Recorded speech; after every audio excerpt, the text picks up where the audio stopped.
Hello friends, welcome to world awareness. तो Indian navy की तरफ से एक बहुत इंपॉर्टेंट न्यूज़ निकल के आ रही है, जिसमें यह बताया गया है कि इंडियन नेवी फ्यूचर में इस्तेमाल करने वाली है 4 एयरक्राफ्ट कैरियर को। इस समय ऑलरेडी इंडियन नेवी के पास 2 एयरक्राफ्ट कैरियर हैं, जिसमें पहला है INS विक्रमादित्य और दूसरा है हमारा खुद का बनाया हुआ indigenous aircraft carrier INS Vikrant, जो कि अभी अपने फाइनल सी ट्रायल में है। मैं आपको बता दूं कि जल्द ही इंडियन नेवी एक और एयरक्राफ्ट कैरियर को बनाएगी जो INS विक्रांत जैसा ही होगा, जिसे IAC-2 के नाम से जाना जाएगा। और इसके बाद अब एक और न्यूज़ निकल के आई है, जिसमें यह बताया गया है कि IAC-2 के बन जाने के बाद एक तीसरा एयरक्राफ्ट कैरियर बनाया जाएगा, जो कि लगभग होगा 65,000 टन का। मैं आपको बता दूं कि हमारा जो IAC-1 यानी INS विक्रांत है वो लगभग 45,000 टन का है, और दूसरा हमारा एयरक्राफ्ट कैरियर जो अभी बन रहा है यानी कि अभी ऑन पेपर है वो भी लगभग 45,000 टन का ही होगा। लेकिन हम जो तीसरे एयरक्राफ्ट कैरियर की बात कर रहे हैं वो इन दोनों से काफ़ी ज़्यादा बड़ा होगा और वो 65,000 टन का होगा। उस पे से टोटल 50 यानी 50 एयरक्राफ्ट को आसानी से ऑपरेट किया जा सकेगा।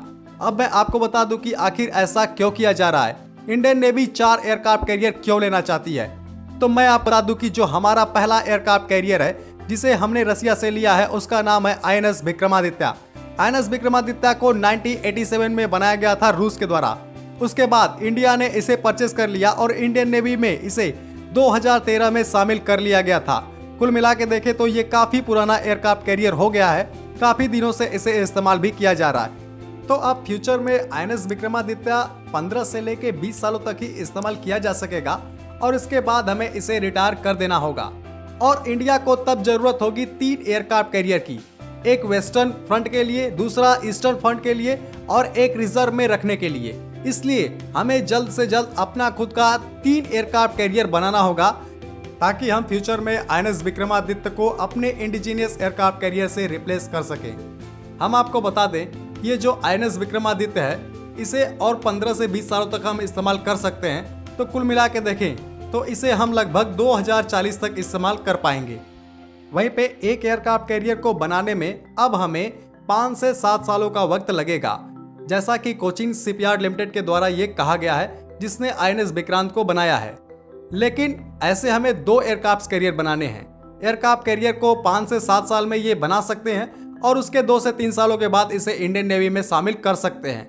तो कुल मिला के देखें तो हमें अगर 2 एयरक्राफ्ट कैरियर लगातार बनाने होंगे तो हमें लगभग 20 सालों का समय लगेगा और हम तब जाके 2 एयरक्राफ्ट कैरियर को इंडियन नेवी में शामिल कर पाएंगे और ये समय भी लगभग 2040 तक पहुंच जाएगा। तो उस हिसाब से अगर हम इस स्पीड से काम करेंगे तो हम आसानी से 3 एयरक्राफ्ट कैरियर 2040 तक मेंटेन कर पाएंगे। क्योंकि अगर हम चाइनीज नेवी की बात करते हैं तो चाइनीज नेवी में इस समय 3 एयरक्राफ्ट कैरियर ऑपरेशनल हैं और उनका चौथा एयरक्राफ्ट कैरियर बनाया जा रहा है। तो चाइना टोटल अपने फ्लीट में तब तक 5 एयरक्राफ्ट कैरियर शामिल कर चुका होगा, यानी 2040 तक। तो चाइना को काउंटर करने के लिए कम से कम हमारे पास 3 एयरक्राफ्ट कैरियर तो होने ही चाहिए। हम यहाँ पे पाकिस्तान की बात नहीं करेंगे, क्योंकि पाकिस्तानी नेवी इंडियन नेवी से काफ़ी ज़्यादा छोटी है। वहीं पे पाकिस्तानी नेवी के पास एक भी एयरक्राफ्ट कैरियर नहीं है, क्योंकि वो एयरक्राफ्ट कैरियर को अफोर्ड नहीं कर सकते। एयरक्राफ्ट कैरियर काफ़ी ज़्यादा महंगे होते हैं। अगर हम इन एयरक्राफ्ट कैरियर पे ऑपरेट किए जाने वाले फाइटर एयरक्राफ्ट की बात करें तो जैसा कि आपको पता है कि इंडियन नेवी INS विक्रांत पे ऑपरेट करने के लिए रफाल M को ले सकती है, ऐसा न्यूज़ में बताया जा रहा है। तो जो हमारा तीसरा एयरक्राफ्ट कैरियर होगा उस पे से भी हो सकता है कि ये रफाल M ही ऑपरेट किए जाएं। लेकिन अगर तब तक हमारा खुद का जो TED-VF फाइटर बनाया जा रहा है वो बन के तैयार हो जाएगा तो उस पे से हम अपना खुद का इंडिजीनियस एयरक्राफ्ट ऑपरेट भी करेंगे। क्योंकि ये जो हमारा TED-VF फाइटर एयरक्राफ्ट बनाया जा रहा है, जो कि डेक बेस्ड फाइटर होगा, इंडियन नेवी के लिए ही इसे बनाया जा रहा है। उसकी जो पहली फ्लाइट है वो लगभग 2026 में हो सकती है और ऐसा एक्सपेक्ट किया गया है कि 2031 तक ये प्रोडक्शन के लिए रेडी हो जाएगा।